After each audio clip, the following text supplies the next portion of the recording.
నమస్తే, welcome to A1 TV Telugu news updates చూద్దాం. విజయవాడ రాజకీయాల్లో మాటల యుద్ధం మళ్లీ మొదలైంది. ఎంపీ కేశినేని చిన్నిపై మంత్రి పేర్ని నాని ఘాటుగా స్పందించారు. ఎమ్మెల్యే కొల్కపూడి శ్రీనివాస్ను టీవీలో తప్ప ఎప్పుడూ చూడలేదని పేర్ని నాని స్పష్టం చేశారు. కొల్కపూడితో తాను మాట్లాడితే అందరినీ దమ్ముగా చెబుతానని తెలిపారు.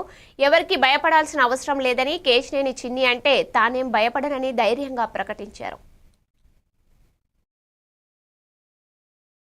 మధ్యాహ్నం నాతో, రాత్రికేమో కేశినేని నానితో మాట్లాడతాడా అంటే ఒకటండి టోటల్గా.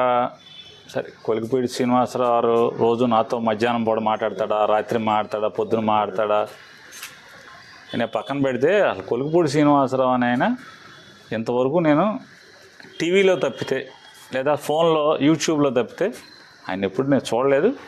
మాట్లాడితే దమ్ముగా నేను మాట్లాడుతున్నాడు శ్రీనివాసరావు, నేను కొలికిపూడి నాతో మాట్లాడుతున్నాడు, నేనే చెప్తున్నానని చెప్తా. దాంట్లో నాకు భయపడాల్సిన అవసరం లేదు. అయితే చిన్ని అంటే నాకేం భయం లేదు. ఇక్కడ ఒకటి చిన్ని సమస్యల మీద నేను ఒకటైతే మాట్లాడదలుచుకున్నానండి. కేశినేని చిన్ని ప్రస్తుతం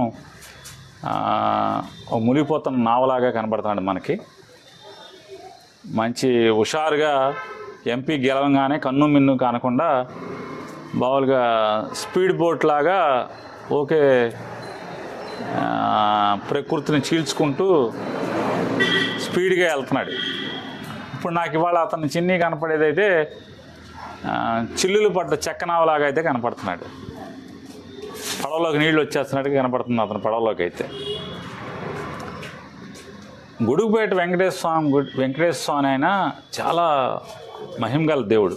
గొడుగుపేట వెంకటేశ్వర స్వామి గతంలో టీడీపీ ప్రభుత్వం అప్పుడు కూడా ఆ స్వామివారి ఆలయం మీద కన్నేసి దాన్ని ఎలా ఎత్తేయాలి, ఎలా దొబ్బేయాలి అనుకున్నప్పుడు కనకదుర్గ రెండో కంటి తెలియకుండా దాన్ని కనకదుర్గ అమ్మవారికి గుడికి అడాప్ట్ చేసి తద్వారా ఆ భూమిని ఎత్తేద్దామని కొంతమంది చూశారు. మంత్రి హరీష్ రావు చేసిన వ్యాఖ్యలపై